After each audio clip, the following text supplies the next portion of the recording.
partir de la naissance de ton idée, mais disons pour ce produit-là, à quoi ressemble le reste des étapes du processus? C'est-à-dire que tu dis que vous ne donnez pas de limites. Moi, je trouve ça fantastique. Je peux faire le parallèle avec la création d'une œuvre théâtrale ou d'une œuvre artistique. C'est vraiment le même genre de processus. Il ne faut pas se donner de blocage au départ.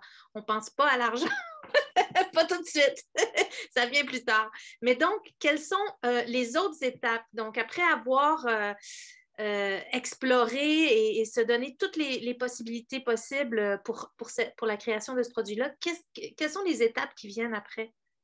Alors, alors, quand on fait un produit, bon, première des choses, on met sur papier ses idées. On appelle ça le cahier de charge. Donc, on définit tout le projet avec les ingrédients qu'on pense, tout ça, toutes les étapes. Là, alors, il y a beaucoup de choses. Qui va faire quoi dans le procédé aussi? Où est-ce qu'il va être le point critique dans le développement de ce projet-là?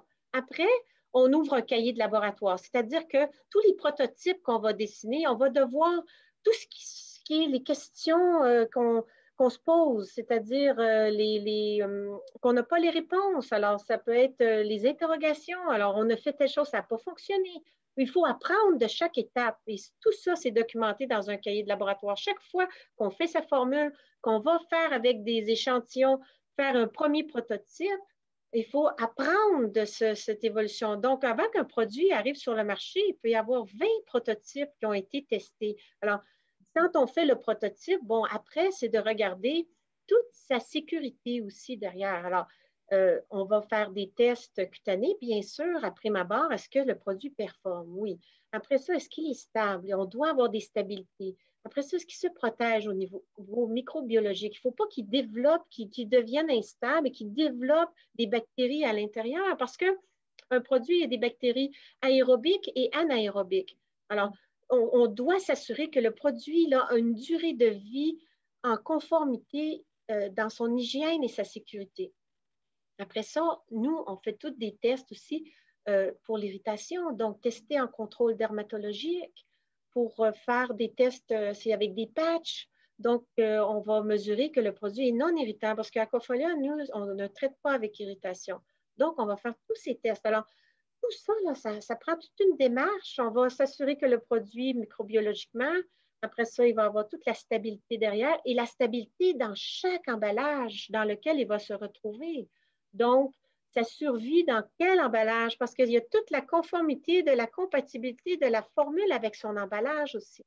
Alors, de l'échantillon jusqu'au plus gros format, tout ça va être étudié dans les tests.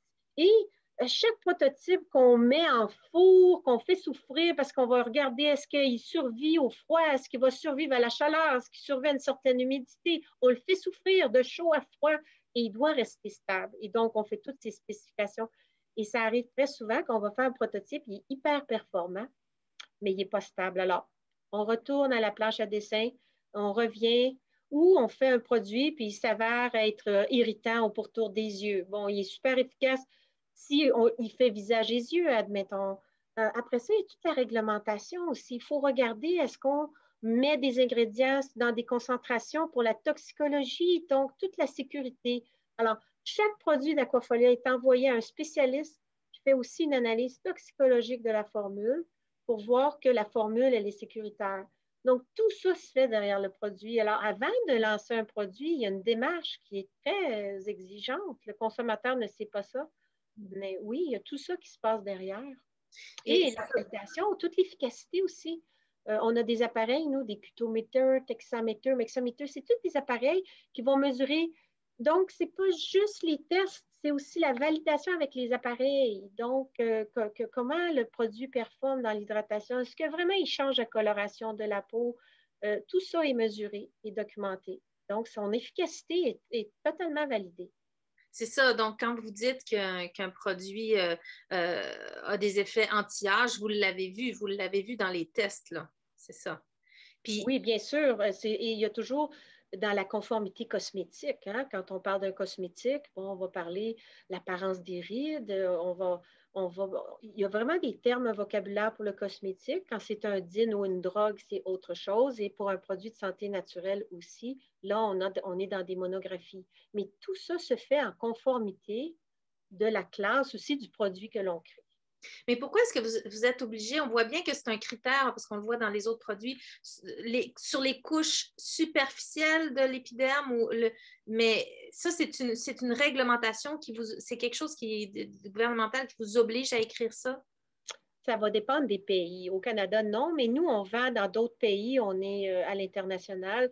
Donc, on fait un emballage mondial qu'on appelle. Alors, il y a des choses comme ça, mais ça reste qu'un cosmétique doit respecter les normes cosmétiques. Ouais. Donc, en apparence, il y a des choses dans les termes, dans le vocabulaire pour le cosmétique qu'on doit respecter. Et dans les allégations aussi, là.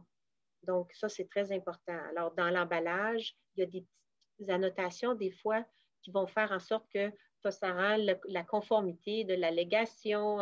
Alors, c'est très important. Il faut rester dans la classe dans laquelle le produit se classe. Destiné, oui, c'est ça. Oui. Combien de temps, alors,